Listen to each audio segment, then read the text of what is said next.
Hi guys, and welcome back to Autism Journeys. Today I'm really lucky in that I'm speaking with the wonderful Dr. Micaela Connolly, Senior Child and Educational Psychologist from Autism South East Services here in Cork in Ireland. Now we're lucky enough today that she's going to share with us lots of tips and pointers on how to best support our young people as they transition back to school following the Covid-19 pandemic. So hi Micaela, welcome to the show. Hi Sharon, how are you? It's great to be here. It's great to be back. Thank you. Delighted, absolutely delighted to have you. Now I'm going to get right started to it because we've got about 20 something questions, so it's going to take a bit of time, so we'll get going as fast as we can. So your first question, Micaela, is what kinds of problems have been commonly presenting themselves relating to autistic individuals during the COVID-19 pandemic? I suppose the same kinds of problems that have been affecting everyone. So the first thing is to realise that this is something that affected not just people themselves, but their families, their teachers, everyone in their community. So everything changed quite suddenly, quite dramatically at the same time. There's been a huge amount of uncertainty all over the world about what COVID is and what the consequences of it are, and about moving back into phased kind of exits out of lockdown. So all those, that's the context. But for kids particularly, I suppose there was that stopping of school. There was a kind of sudden break in relationships with teachers maybe, not seeing grandparents, not seeing their friends, maybe not seeing coaches or people they're in clubs with. And also having their own siblings maybe at home with them, having their parents working at home with them, or kids where their parents were frontline workers and all that entailed. Yeah. So huge amount of change to their routine, to their environment, to their activities, everything really, and a lot of worry and uncertainty about the disease itself, because we'd have some children who don't like germs very much, or they might wash their hands a lot anyway, or this is an invisible enemy, so is it everywhere? If somebody coughs, does that mean they have COVID? So that little bit of being literal, how that impacts on their experience of it. So yeah, a lot changed. Yeah, absolutely. Tell me, Micaela, how can parents explain the importance of following COVID-19 guidelines to our small people as they begin to transition away from constantly being at home again? I suppose they've been doing that in a way already, because we've all been immersed in it. So there's been a lot of visuals for parents as well. For all of us, there's been a lot of visuals on the bus stops, everywhere we go. There's a lot of clarity, how far you can stand from someone.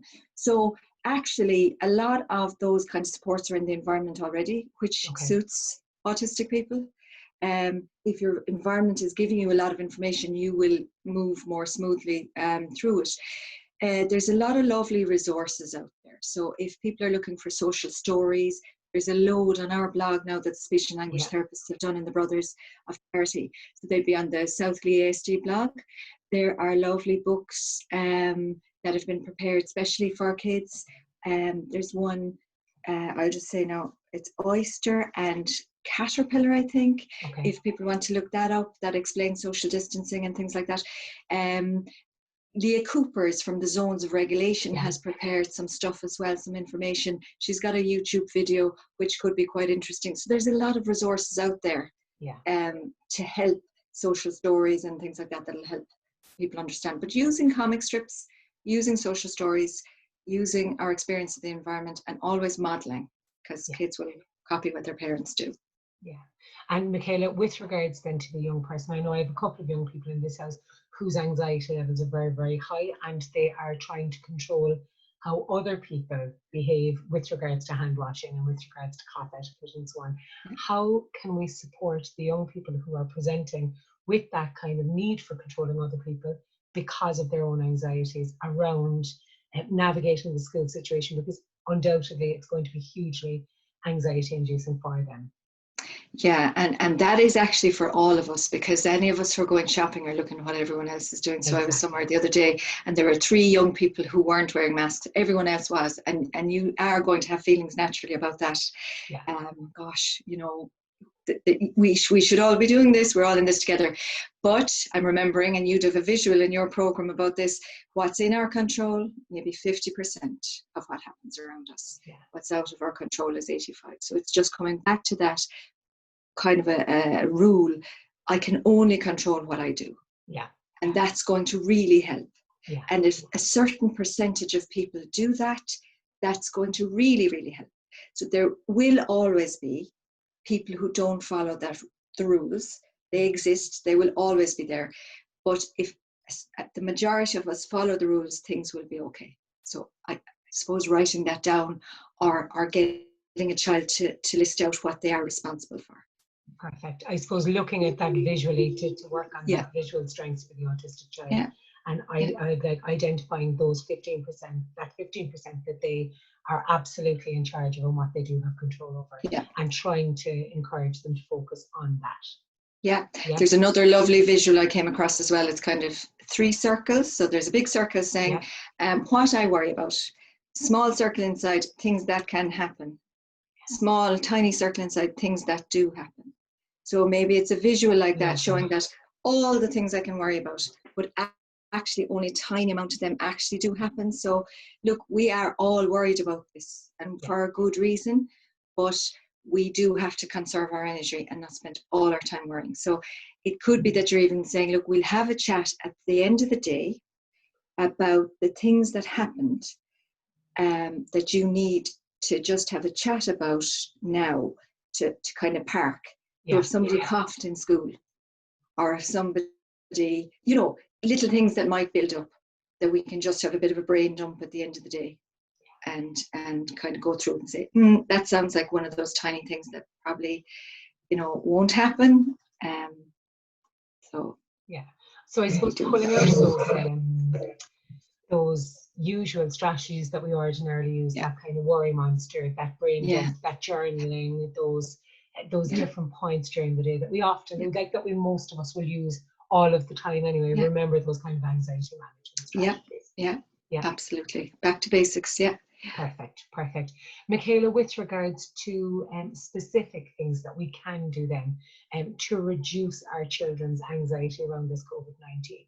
So are there any kind of very practical strategies along with that, those visual supports that we can use to just support anxiety management in a different way, I suppose?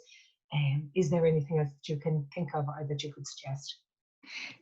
The things that we've been talking about already are good kind of maybe top-down things, the cognitive things, the dealing with thoughts around it.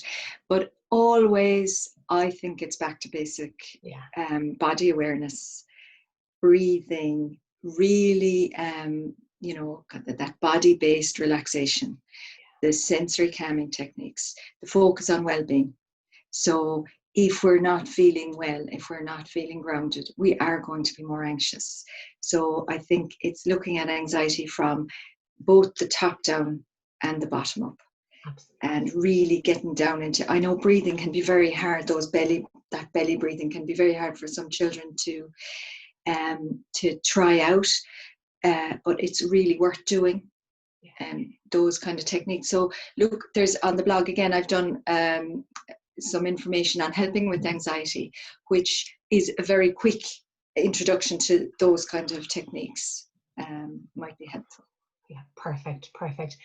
What can parents do, Micaela, at the moment to help structure up environments for their children in the last few weeks of lockdown before school? I suppose if people mightn't have been needing so much visual strategies, I'd be starting to use those again. Calendars, counting down to school, maybe structuring up the child's day a little bit to get them used to maybe using visuals again, because they can be really helpful in school. And skill sheets, just, we'd be thinking about how can we prepare kids for going back, is by doing things, by trying things, by problem solving at home, and then kind of getting the child generalized to school. Getting a handle on the visuals that suit a child now after this time, because 6 months have passed. So what's useful to them now? Because knowing that going into school will be very helpful, passing that information over to a teacher. So I'd say structure and visuals and kind of organization, maybe thinking about the uniform, thinking about the books, thinking about as many things as you have control over, because we don't know what it's going to look like when they go back. I suppose with regards to uniforms and so on and so forth, you again coming from that bottom up with that bottom-up approach, looking at making sure that the uniforms are washed and soft and so on and so forth, if that's what a child needs. I suppose for me, I'm thinking around needs that my children have consistently had right across since they were very, very small. And the reality is that those kind of needs, that kind of support around change and that support around transition, potentially is not going to be any different to what it was 6 months ago. So remembering the things that they would have needed support with previously and making sure to communicate those to any staff member as well. It's going to be a lot of the same strategies, because this is a transition. There's a huge context around it, but it's the same transition that they'd have made into school. Or into preschool, or from, so they have made transitions before, and they make transitions every year. This year, things might work a little bit in people's favors because everyone's going to be in the same boat. There's going to be very high anxiety. Everyone's making a huge transition back. Schools are going to they'll have to be really structured. They'll have to have very strong routines in. They'll have to, you're going to be sitting in the same chair, in the same desk, with your own materials, which might suit some people. That the things actually might be more clear and structured. So it will be different, but the more preparation there is, the more you can find out about what's going to happen, the better. And if you can present that visually, whether it's a video of the school, or whether the school sends out social stories, pictures of who the teacher is going to be, or who there might be more than one teacher, or who the kids, if you're going to be in a bubble, who they would be, having all that information.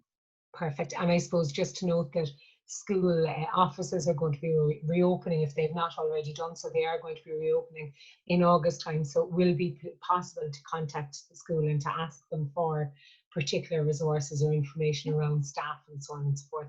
And I suppose the other thing just to say, Micaela, is that I know that on my website at the moment, on the Autism Journeys website, there is a school's communication passport that's available to download, so people can literally write down any and all relevant information and share that with staff if they so choose. And I think that would be really important, because a lot of autistic kids go into school and you could not tell what they're feeling by looking at them. And I suppose it's that masking that people do.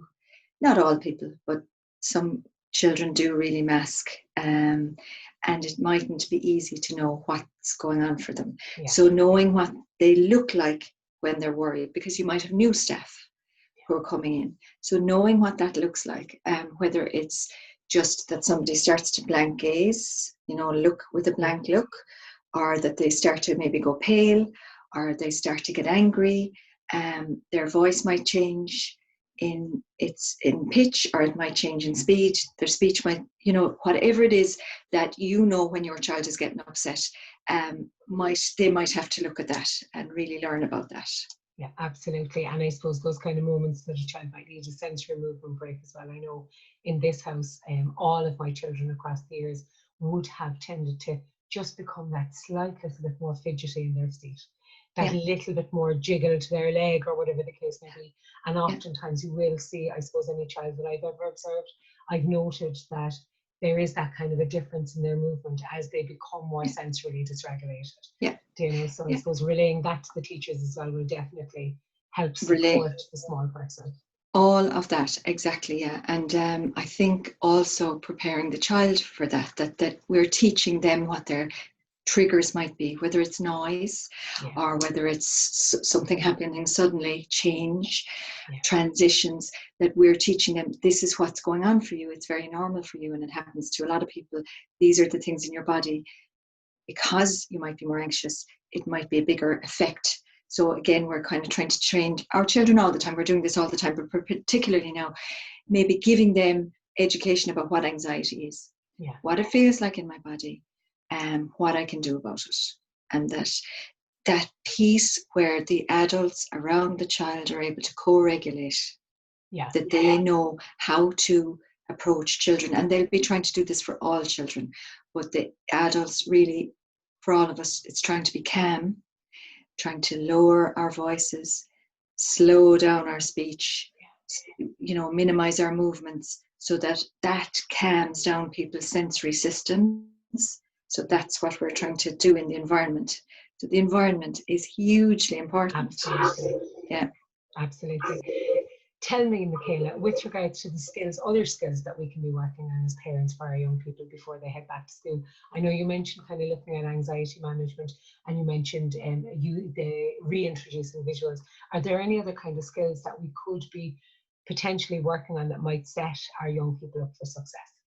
I suppose the practical skills that they might have forgotten how to do certain things over the lockdown, you know, the ordinary things like packing your bag or organizing your materials, maybe getting your lunch ready, things that are going to help them feel more competent and more kind of lining up. For some kids, they might actually forget how to line up in the yard. So all the things that they're expected to do socially, particularly in groups, because they mightn't have been in groups for a long time. And I suppose I'm thinking of, you know, preparing kids by being out and about a bit more. There's some children who in lockdown didn't have loud noises in their environment, and then going into a shopping centre was a huge trigger and a huge upset. They weren't used to the noise. So kids, and I think people will have learned a lot about their children in lockdown. They'll see them in it. Hopefully the majority of kids were okay and were calm and were, you know, and everybody was okay. But for some it will have been really difficult. But where things were okay, you will have seen a child who was likely to have been more calm and more themselves. Yeah. And for any child who was a bit burnt out before lockdown, people are seeing a very different person now after having rest and recovery. Yeah. So you'll have learned a lot about what triggers maybe your child has, but they're going to be going back into some of those situations where there's a lot of people, where there's a lot of noise, where they might have to be putting on their mask again. So they're the things that I'd be thinking of. What did we learn? And what are we finding now that we're coming out of lockdown? And how is the child responding to more people, different places? So practicing going to the school maybe, or driving by to see what the reactions are, how your child is feeling about it. Just how they're feeling about seeing their friends again. Some kids are really going to look forward to it, and that'll carry them over the threshold. Some won't. They just won't, you know. Yeah, I know our experience has been young people who have actually thrived in the environment at home, who have been much more comfortable being at home without additional social demands being placed upon them.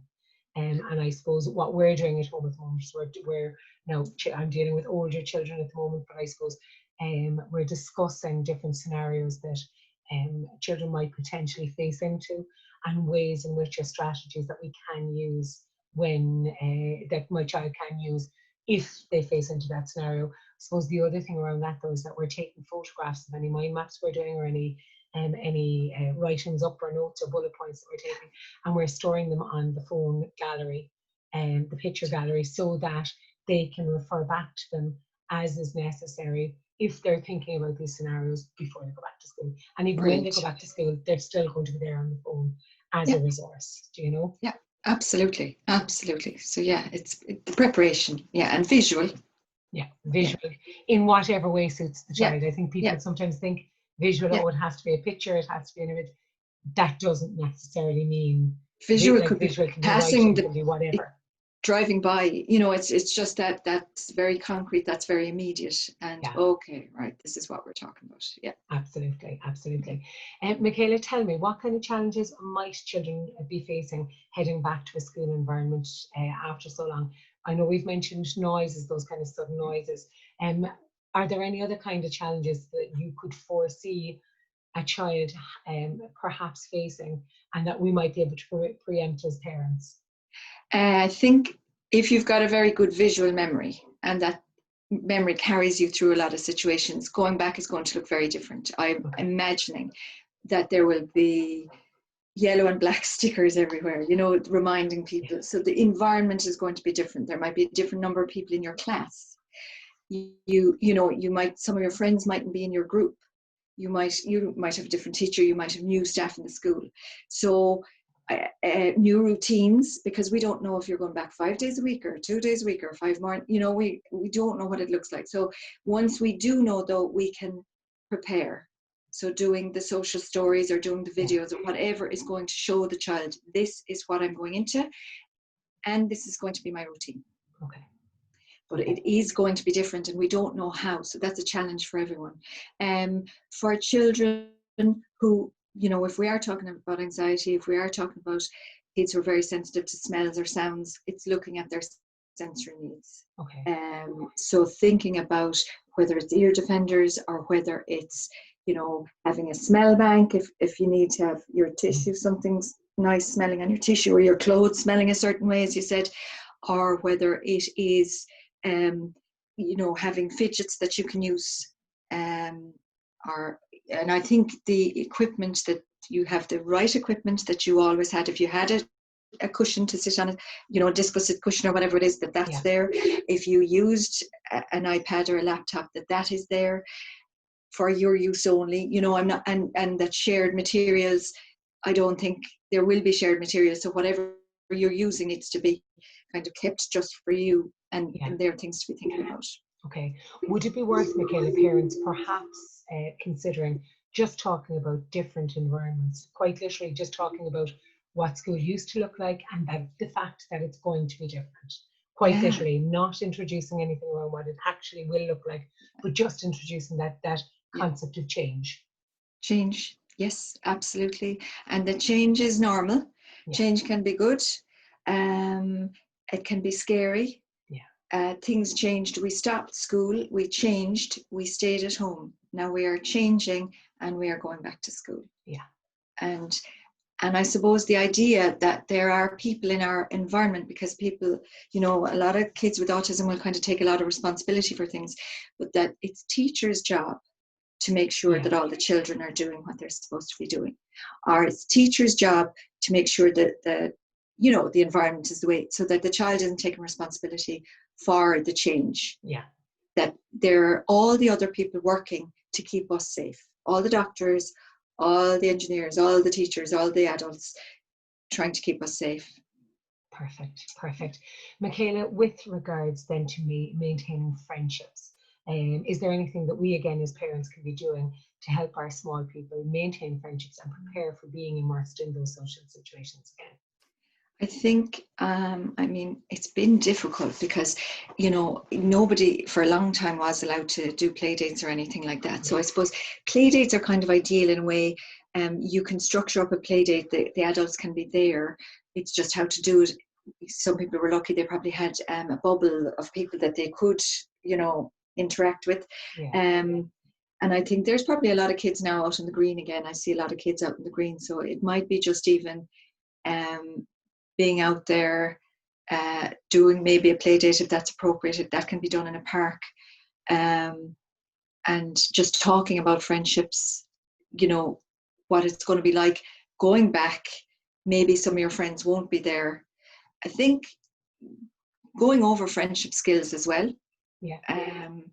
Looking at play, looking at joint play again, looking at the rules of play, turn taking, sharing, winning and losing, going over all those things again. Would be helpful. And I know you have some nice resources actually on different types of play and how to encourage or how to support a child with turn taking and stuff on the Southly ASD blog as well. So people might want to check those out as well. Yeah. But it's been, I think some children haven't really wanted to go on the Zoom calls and things like that. They haven't found that. Some have, but some haven't. So I suppose letting them know that friendships will stay. And I suppose that teachers would be mindful of that. And I don't want to be putting it all on teachers now, but I suppose when you're going back to school, there's Barry Carpenter in the UK talks about the recovery curriculum. And that relating is a huge part of that how we relate to people. So he's talked about a few things that we should maybe be thinking about as adults. So relationships, that we're reaching out to people and that we're helping them to reach out. So that might be the focus of some of the going back to school, is actually making relationships and talking about friendship. Some people will have been very isolated. So that it would be great if that was one of the things that parents could just ask teachers is, we know the relationships side of things is really important and it can be very tricky for our kids. But that would be great if that was focused on going back to school.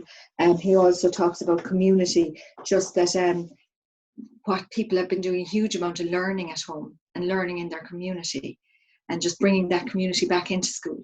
So maybe saying, well, what were you working on at home? And focusing on that transition, that there was an awful lot going on for the last 6 months, and bringing that in and talking a little bit about that. Okay. And even if it wasn't the formal learning, because some children will not have engaged with the curriculum at home, it will have been a nightmare for some people. I think most people would have found it quite challenging trying to educate at home. Yeah. So bearing all those experiences in mind. So it wasn't just about what did you learn from school, what did you learn when you were at home? Yeah. In general. Yeah. So that kind of thing. Yeah. So those, there's some of the things that I'd be thinking of. Yeah, absolutely. I think you're right, because I know I've had some children who did engage with formal learning and classes and so on and so forth, and then I've had other children who just didn't want to, because schoolwork is for school and home is for home. There's no schoolwork to be done at home. But I will say that there was a lot of learning around baking and around cooking and around those kind of very practical life skills, those kind of independent skills. And like that's equally valid and equally important kind of learning, you know. So I think it'd be good if teachers could focus on both kinds of learning. Yeah. What did you learn? Because anything you learned, it's just been very tricky for everyone. So the benchmark has to be just generally, did you learn stuff? And learning is one of the 5 pillars of well-being from the Take 5, you know, that lovely little document. Learning is one of those things. So it's good for well-being. Perfect. Micaela, can I ask you, how can people conduct IEPs during the next couple of months to ensure that their child has a structured and solid plan in place moving forward? Well, it depends on what your goals are. I mean, I'd be thinking for autistic children, some of the goals would be around supporting their relationships and their communication and everything like that. But it could be maybe looking at that recovery curriculum and thinking about relationships from that point of view, bringing the community learning in. How can we expand on the learning that they did or what they liked? You know, maybe they found things that they really liked at home. Can we bring that in? I think also bringing in the child's own interests into the IEP in some way. Kids have very special interests, very deep interests, and they can be hugely rewarding. They can bring them great joy, and they can be very calming. So maybe can we use those to help in learning the academic curriculum? Can we bring those into that? So that might be part of it. But difficult to say what the education is going to look like in the next couple of months. But I think the more practical, the more about regulation and safety, the better. Yeah, absolutely. That would be my focus, is safety and regulation.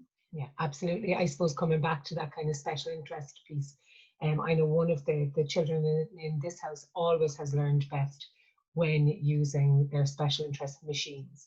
So much so that that there was about 6 months of one particular school year, shout out to the lovely Miss Corkery, around Tara McAdam and machines and so on and so forth. And actually, rather than focusing on that real reading and writing and arithmetic, there was focus on research skills and on presentation skills. And this is the young person who found it difficult to speak in front of a group, suddenly was very confident in speaking in front of a group and was able to share, and was definitely more confident in himself moving forward, because he believed that he had equal learning skills and equal learning strengths following this program. So I think it's absolutely essential, because I do think as well, by way of managing anxiety, that if a child is able to focus on something that ordinarily does bring them joy, it is automatically going to help regulate and help them manage that kind of anxiety piece that they're going to have to be dealing with anyway. Do you know? I suppose just to say too, though, that like we're also used to, I suppose, as older parents, we're also used to how an IEP oftentimes does work, that it is important that we perhaps flip the narrative a little bit and reframe our idea on what it might look like this year, particularly following that 6 months off. Yeah. You know? I think so. The other thing too, Michaela, I suppose, is just because I'm aware that there's some new parents always tuning in, is can you just tell people a little bit about this communication journal, homeschool journal as well? I know that there'll be veteran parents who will know exactly what they are, but I'm mindful too of ensuring that newer parents know what they are and know how to utilize them as a tool moving forward. So a lot of children with autism wouldn't kind of answer questions like, how was your day? Or, you know, that wouldn't be an easy question for them to answer. So the homeschool book or sheet or journal or email or whatever it is, it's just where you're able to give the teacher the information, or SNA, the information that they need. How did he sleep? Did she eat her breakfast? She's a bit upset this morning, whatever it is going in, and that they will tell you what's important that happened during the day. Yeah. And it's nice that it's not a book about he did this, he did that, he did the other negative stuff. That's not what it's about. It's not about problem solving, really. It's about who the child might have played with. Was there a visitor to the school? You know, did the Lord Mayor come or something? Did they do anything nice? Did anything exciting happen? So just information that lets the parent know if there's anything they really need to know, but also it's a bridge for the child to be able to tell the parents maybe later in the evening a few things about school. Yeah. So it might be, oh, did anyone, you know, you've seen what's happened, and you might say, did anyone come in to school today? Did anyone different come in? So you can ask kind of questions, not straight on questions, but kind of roundabout questions that might help the child share information. But it can be very important, and certainly where you might be anxious about how a child is doing, and maybe there are things that you're trying to straighten out with the teacher and the SNA, that there is some communication there. Now, I'm not sure what it'll look like. I don't think it'll be a book now because of passing back and forth, but if it's safe to do a message, or sometimes people can, you know, do emails and things like that. That might be. I suppose we would ordinarily use emails and messages for older children, so it makes sense actually that there might be that communication with younger people. And I suppose the other thing around that communication journey is that when we think about the child, what happens in school impacts upon them for the rest of the day, just like what happens at home impacts upon them during school. So it's a nice way of minding the child as a 24-hour person rather than as a child who are two separate beings, one at home and one in school. Does that make sense? Yeah. And you will also, I suppose, it's good for the school staff to know that, you know, if you have a child who's coming out to the car, you know, when they come out to the car and then they explode in a burst, or they just got very upset, they've obviously been holding it together all day. So just to let people know they've been wearing their mask and they're absolutely, you know, exhausted. Something needs to change. They're exhausted. So something needs to change. Some breaks need to be put in place, or something needs to change in school. So it can be useful to convey that. Perfect. What kinds of challenges are going to be faced by our children who are transitioning to a new school environment, namely from primary to secondary school? Well, secondary is a big jump. So you're going from one class to several, you know, a load of different subjects in some schools. So you have different subjects, you have different subject teachers, you have a load of different books, all the organisation and management of that. You've got a locker, you've got, you might have to change classes, although I wonder now if that, you know, if the teachers will now be changing classrooms, you know, you've got your new uniform, whole new building. So there's a lot. New people, new students. There's a lot there. Lot of change, and a lot more independence expected. As the parents, you will have far less access to school staff, really. So they're all things that need to be factored in to planning your transition. We've got some, again, with some information on the blog that tries to structure that up and tries to help people, you know, figure out what they need to do, how they need to prepare for that. I suppose one of the tools that we would have used from the blog of old is the skills checklist that you have up there, where it's literally seeing what skills a child might benefit from having as they go into secondary school. It's something that you can work on from now until they transition to secondary school in September. And equally, it's something that we have worked on in the past over kind of 5th and 6th class, so that the child is so that we're working continuously on it. I suppose the other thing that I'd be thinking of around that kind of transitioning is that I know that one young person, we have a young person here now starting in secondary school, and he is terrified.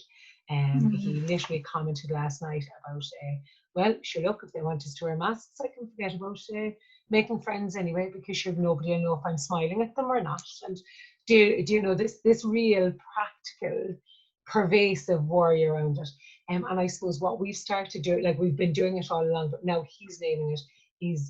We've started taking note of different scenarios and how he can navigate those kind of infiltrating new groups or making new friends, or how to approach a teacher if he needs to approach a teacher, and so on and so forth, in that new context, so that he's equipped somewhat more starting secondary school than what perhaps he might be otherwise, do you know? Yeah, absolutely. It's completely terrifying for lots of kids, though it is. And I suppose that's the other thing is, I've been saying to my guy for months, you're not the only young person who is feeling like this. Know that every other kid going into secondary school is feeling anxious and worried too. Do you know? I think, do you know, sometimes they believe that they're the only people in the world who are feeling like this, and it kind of normalizes it a little bit when they realize that actually there's more than me who is experiencing this. And I think teachers in secondary schools, they're very aware of that, so they kind of mind the first years. Yeah. I think this year they're going to be even more aware of it. Yeah. You know, it's going to be very, very structured, and they will be minded even more. So I would say it might be a bit easier this year than it has been for other kids. I just think it'll be a little bit different because it's going to be so structured. And absolutely. And as you say, that kind of autistic thinking where autistic young people oftentimes thrive in structure and in routine and in predictability. It definitely will speak to their strengths. I'm thinking of Luke Bearden's, golden equation. Environment plus autism equals outcome. And I think let the environment do the work, you know. And we, of course, you need to prepare your young person, but if our environment is really good and structured, that's 70%. Absolutely. Absolutely. Now, Micaela, then with regards to that transition from secondary school to college, is there anything that you could kind of suggest or recommend, or what kind of changes, ideas on changes that we need to be supporting our young people with preparing for as well? There's a lovely visual on social thinking, that website, the steps to independence, and I really like that. It's a very simple, it's just a young person climbing up a cliff, but it just gives like these 10 steps as a structure of how would you plan that kind of a transition. What are the things you need to think about? And it does focus on well-being. I think focusing on well-being and routine, looking at your day, 24 hours. How much sleep do you need? How much, what's your diet going to look like? What do you have to do? How much time does it take on self-care, on laundry and things like that? They'd be the things that I'd be thinking of, that skills kind of first and foremost, independent skills. So planning for those kind of things. If you're going to college and if there's a disability office there, they're really helpful. I mean, it sometimes they can be very helpful to check in with. Not everybody might want that, but there's so many clubs and societies that it's easier to kind of find a way of fitting in. And with the disability office, there's a bit of mentoring maybe, or a bit of support. So it is connecting in with those resources that are there. Again, this year, people didn't have a leaving cert. So it's a very different, they're waiting still for their places and everything to come out. So we're still in a little bit of still in the middle of that. 7th of September now, I think, is the leaving cert date at the moment. That's still very current. All that hasn't been kind of sorted yet. So people still don't know what their places might look like. But again, accommodation, all those things are going to be a bit different this year. So it's having information and the very practical planning. But I think doing that visually is hugely helpful. So training people up to manage their calendar, manage their diary, manage whatever technology they use. And they're great technology, but factoring in well-being and looking after yourself. And I suppose you mentioned the DSS, the Disability Support Service, and I suppose in my experience, identifying yourself, or like it's possible to identify yourself through disability support services in a very discreet or quiet and confidential way, should that be the way in which you want to present yourself to them. But I suppose for me, I'm thinking about exams, I'm thinking about exam supports. If you were somebody who ordinarily would sit an exam with a scribe or a reader, or using assistive technology or whatever, these are supports that absolutely are essential to be able to use moving forward. So it'd be important to do it for that reason. I suppose the other thing around the DSS is that oftentimes they can organise extra tutorials with specialist tutors in a particular subject area if someone is having a difficulty. So for that reason, it might be worth looking at it as well. And I suppose the other thing is that with regards to mental well-being and so on, it is oftentimes possible to organise counselling supports or mental well-being supports in that DSS, should you be met with a kind of an increase in anxiety or a heightened kind of a heightened level of panic around that kind of that change and so on and so forth. So I suppose, and the only other thing I can kind of think of around college at the moment actually is that I know that in our experience here, we would have gone and we would have taken note of different environments. We would have looked at good seating position within the environment so that we could get out of jail very, very quickly should we have needed to. Looking at different sensory tools that might actually work very proactively in a more discreet manner if somebody needed it to be in a more discreet manner, and so on and so forth. So like, I suppose it's really important that these young people, be them going into secondary school or be them going into college, know that it's still important that the tools that you used when you were younger are going to be equally important and equally beneficial as you go. So try not to drop them, because I suppose lots of people tend to consider, well, I'm going into a new environment now, I don't need to use these, I want to reinvent myself. And that can impact negatively then on mental well-being or sensory well-being as well, do you know? Absolutely. It's a huge change, and support, there's nothing wrong with taking support. You know, it's you have to juggle so much when you have autism. Yeah. You have to cope with so much. People are amazing, and they get burnt out, and they sometimes don't even know they're burnt out, but they work for so long, so hard, they get exhausted, and sometimes it can be difficult to know whether something is depression or burnout, you know, or anxiety, and are all the same, you know, in one. So yeah, I would take support, because you know, you deserve it. You're entitled to it. They're hard to get to. It's not easy to get those supports. Oh yeah. As a parent, we've fought for many years. Absolutely. So I take them absolutely if I could. And I suppose the other thing is that if you use them when you're in college and so on, it makes it easier to advocate for yourself and for your needs as you move into that kind of adulthood piece. Do you know, where you're quite accepting of exactly what you need and exactly what supports you. I always think class, you know, can't read without them.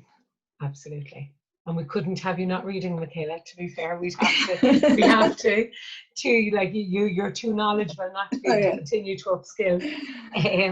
Micaela, with regards to the young people who are entering exam years, is there anything that we can do to help these young people get back to studying or get back into that kind of formal academic stuff?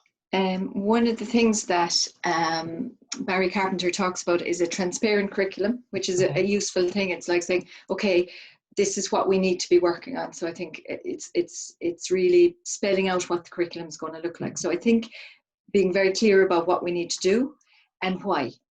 I'm always thinking of a young person who asked me one time, why do we do geography?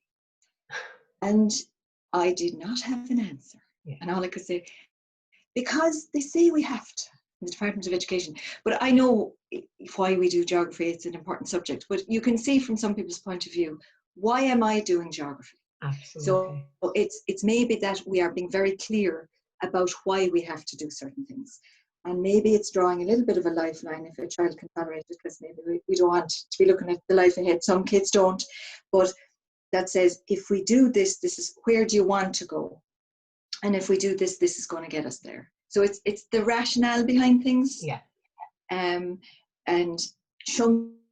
breaking things down into small, manageable chunks. You know, if that's needed. Again, it's the planning. This is what we have to do, and this is how we're going to do it. Yeah. Whether that's using calendars or planners or whatever it is. Yeah. And hopefully it'll be okay. Yeah, I suppose I'm thinking of one child in particular who would have had huge motivation to become or to grow and become a doctor when they were younger, and would have had a great intellectual ability, shall we say, and would have missed out on that piece between being able to do something and becoming a doctor because they couldn't figure out what the in-between part was. They didn't know how to study and they didn't know how to ask how to study. So I suppose it's really important that we make sure that any young person that we are supporting, that they actually figure out a very practical way in which they can actually learn, where they identify their learning style and they identify how they can take in information and retain it. Because oftentimes we tell a child to go and do 2 hours of study now, do English study there for 2 hours, but actually we don't explain to them that, well, maybe you might want to mind map and write everything out. Some people like to read paragraphs a couple of times. Some people like to repeat words over and over, and so on and so forth. So there is that piece where studying technique needs to be teased out with the child as well. Do you know? Learn how to learn. Yeah, exactly. Absolutely. Yeah. Yeah. And that might be something that they could be doing with their resource teacher. Absolutely. That they could help them with that planning and that mapping out things and learning how to learn. What's your best learning style? Is it auditory or is it visual? Or is it, are the things you could be watching on YouTube, documentaries and things, rather than reading a big book about it? So explore that. Yeah, absolutely. Micaela, tell me, what can teachers do to make the transition back to school and classroom settings easier for our autistic pupils? I think it's really important that teachers are okay too. It's just that they are okay, that they feel they're ready to take it on, that they're being minded, that they're minding themselves. Well, it's hard to do, but so I suppose one of the biggest things is being regulated yourself when you're regulating other people, and then you kind of need to be thinking about how that would happen. It's going to be very scary for everybody going back, and everybody's going to be nervous. So it's expecting that it's going to be different. It's going to be scary. People are going to be nervous. All your routines are going to change. So I suppose factoring that in some way. Every child is going to have had a very different experience. So factoring that in, some children will have done their work, it'll have been fine. Some people would have had an awful time. There may be losses for some. It's 6 months, a lot could have happened. A lot of children will have really missed the support of school. They'll be glad to come back. And some children will have been really struggling before the lockdown. How are they going to be coming back? So it's bearing in mind that everybody's going to have a different experience. The structure, they're going to be thinking about structure, they're going to be thinking about the environment, but that's going to have to be calm. It's going to have to be, everything's going to have to be calm, regulated as much as possible. So whether that's just in your demeanor, in how you're behaving. There's a Pookie Knightsmith, she has creative education. It's well worth looking up. She's done a lot for teachers and for educators. creativeeducation.co.uk, I think. And Lynn McCann, ASC Reach Out, fantastic.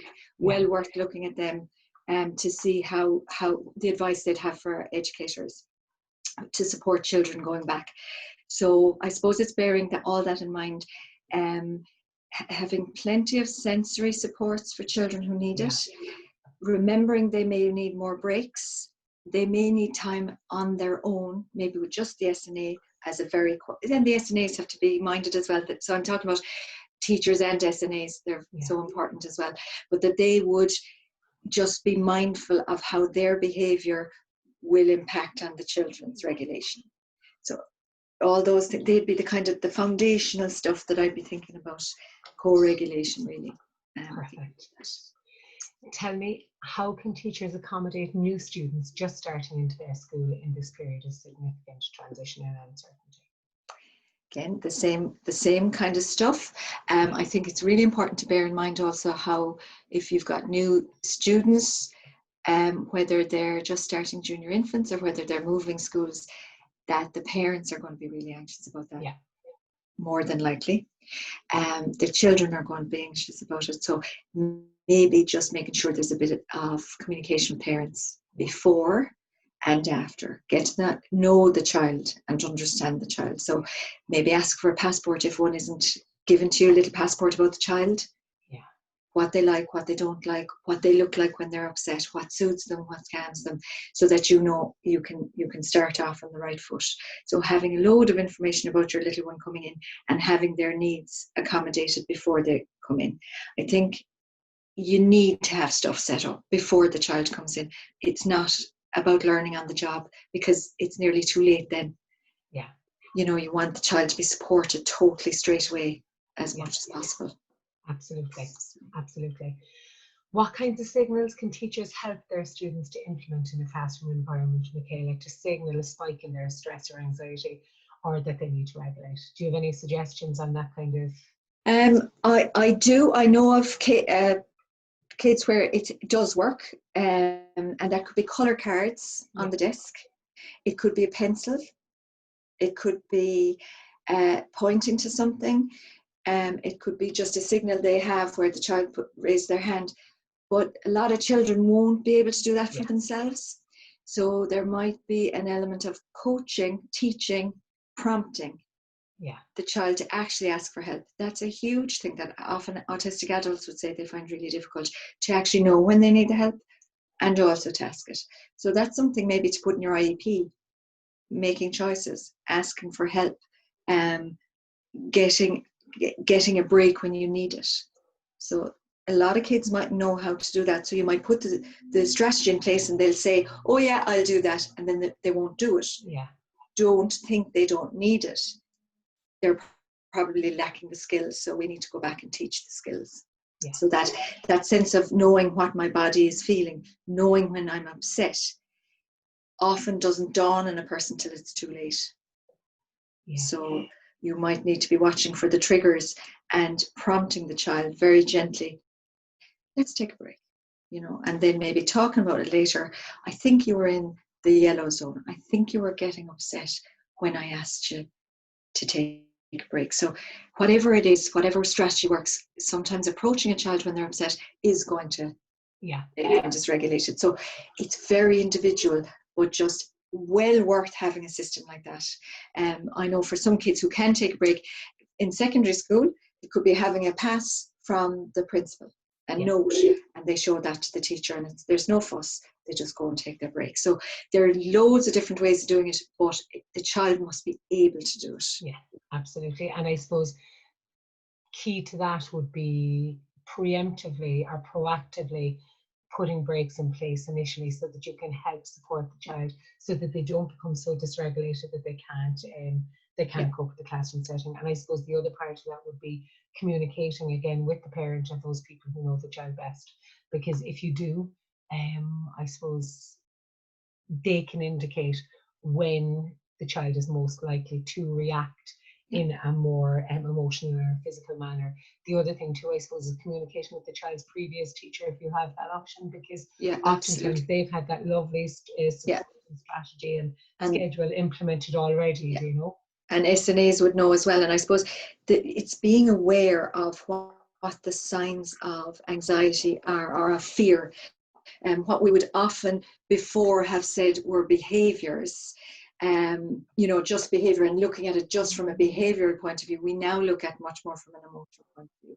And we have realised over time that actually what we're seeing when it's hitting, kicking out, lashing out, shouting, or when it's crying, running away, hiding under a desk, or shutting down and becoming really, really quiet and glassy-eyed, that's fear.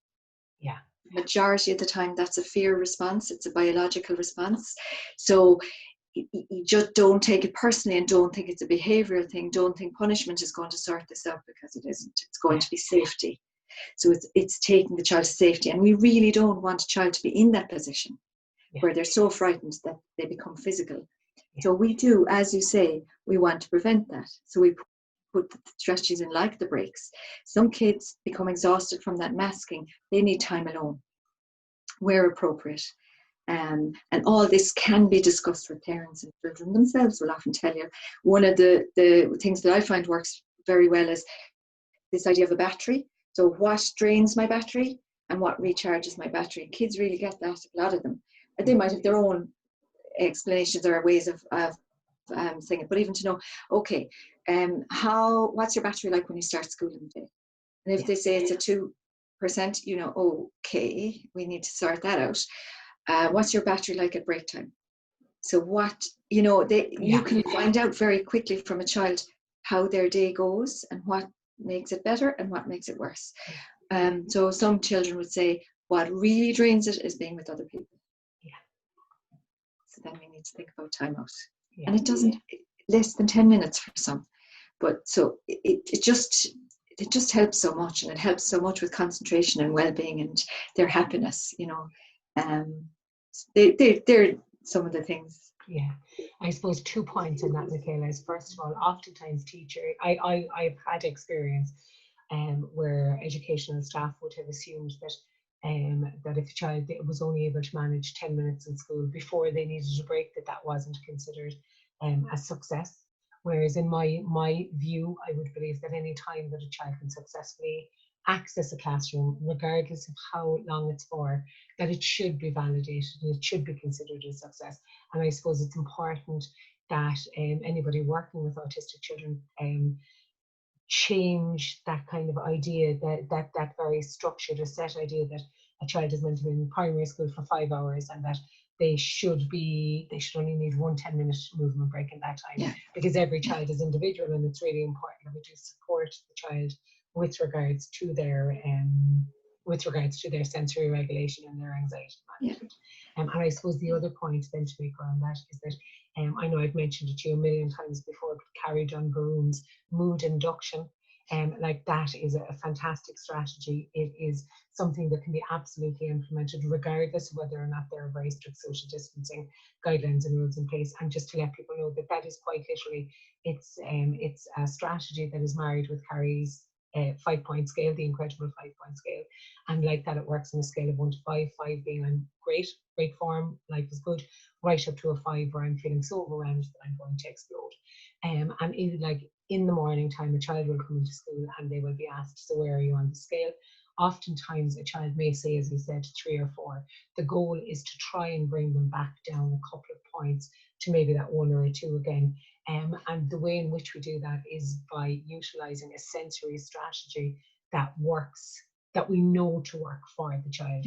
And we allow for the child every single day to engage with that strategy for the first 5 or 10 minutes of school, just to recharge their battery or manage their spoons or tip out some of the water out of the bucket, according to that bucket analogy, and just set them up for success so that they're able to manage with greater expectations for a longer period moving forward. And it isn't something that has to be done just at the start of the day. It absolutely, though, if it's going to be established at the start of the day thing, it must be continuously used then every single day. You can use it for school lunch breaks, and you can use it for different times throughout the day that you know that this small person is going to need or is going to start feeling overwhelmed. It works beautifully. We've worked on it and it works absolutely fantastically. It really is a very good strategy to use. Yeah, absolutely. So yes, regulation is foundation. It's fundamental to a child's learning and their well-being, is that they can be in a place and feel safe. Some kids don't feel safe in their bodies because they have these huge responses to things, whether it's noise that can suddenly trigger anger. How did that happen? How could he be cross? But that's fear. You know, that anger is actually fear. So there's that idea as well. Dan Siegel's window of tolerance is a useful idea to have. You know, we all go up and down during the day. We all do. We all get dysregulation. We do things about it. You're probably in the blue zone, the bottom, hypo aroused when you need your lunch, and then you have your lunch break and you're back up again. But I suppose with children with autism, they're probably likely to be more either, you know, dysregulated, whether it's under-aroused or over-aroused, and they spend less time in that middle window where they have that tolerance. And our aim by structuring up the environment and by being co-regulators and by putting the strategies in place is to help them be as much as possible in that nice place where they can tolerate what we're asking them to do, the demands that we're placing on them. Yeah. That's often what we're asking them to be happy that we're placing demands on you, you know. Yeah. And a lot of the time those demands are intolerable. So the more help we can give, the better. Yes. For everyone. And for ourselves, it's a learning for all of us about regulation. We all need to work on our regulation. It's not something you stop doing, you know. Yeah, absolutely, absolutely. Micaela, you'd be glad to know there's only 2 questions left. No, I'd say you'd be glad to know. I'm here going ranting away. No, I love it. Your second last question is, what kind of subtle sensory support then can be made available to autistic children in and around the classroom, catering to as many sensory needs as possible? Like, we know that it's really important that we individualize wherever possible, but just to have those kind of general strategies as well as sensory supports, what kind of other things can we be implementing? I think quiet for everybody, you know, that a room is quiet. If you've got a room with very scrapey noises, I have seen where people have put old tennis balls on the bottoms of the chairs just to stop that scraping. I think as much as we can, having quiet, having maybe darker rather than brighter, like thinking about the lighting, very bright lights or strip lights fluorescent lights can be awful for autistic people. They hear a buzz that nobody else can hear, and it can be really dysregulating. I had some children who would actually not go to school because of the lighting, you know. So now other children crave lights, but that could be built into their day individually. So I think it's looking at the environment that it is as calm as possible. Maybe for now that there isn't too much visual going on, because I'm just thinking about all the visuals that are going to be in place because of COVID. So maybe the walls might need to be fairer than they usually would be. And I know people love putting art up. Maybe we could be putting art on the corridors. Absolutely. Or at a certain level where the child isn't kind of bombarded with those kind of visuals. I think also there's some whole class breaks people could do, maybe with deep pressure or movement, making sure it suits everybody, because I know some children could be very much alerted by, they could be made more hyper by certain things. So it's just thinking about, are there activities we could do that would calm everybody? Are there activities we could do that would suit everybody to alert them? And when are the good times to be putting those in place? We can also teach, like some kids would use fidgets very, you know, subtly. So it could be hair ties, some of those, you know, wiry ones or whatever, or blue tack. A lot of kids would have blue tack in the pocket. Some kids like pens and pencils, fidgeting with them, fiddling with them. So I know that can be a trigger for some adults, but just if it's not hugely distracting for peers, that somebody would be able to fiddle with their ruler or their pencil case. And then there's lovely in-seat activities that kids can do, chair push-ups, or, you know, hand presses and things like that you can do in your seat, and self squeezes, and they're very subtle. So there's a variety of things, finding out what suits the child. Yeah, and I suppose just to say to any teacher who would be considering implementing these kind of individual but very whole class strategies at the same time, is again just to remember that it's really important that we are certain that the child knows what the expectation is, and that they know how to utilize these, or how to actually do a seated push-up or a self-squeeze or whatever, before we expect them to be able to do them independently. Yeah, absolutely. And they're not replacements for sensory breaks. There's small in-seat things that you can do, or in-class things that we can do that'll meet the needs. Yeah, but as you say, allowing the child to access whatever sensory breaks and so on and support they need as well. Perfect. Last question, Micaela. Do you have any other advice for either parents or teachers and other educational staff surrounding that transition back to school? We're all going to be anxious, so that's natural. And get as much information as you can, and put that together, and show as much as you can what's going to happen. Practice as much as you can. And I suppose it probably is going to go better than you think. I would hope for most people. It'll probably, you know, like any other transition, you get there in the end. But all the things that we talked about are very important. Of all of them, I suppose, the regulation piece, and that everybody's feeling safe. Micaela, thank you so much as always. You're welcome. You're an absolute gem. A pleasure.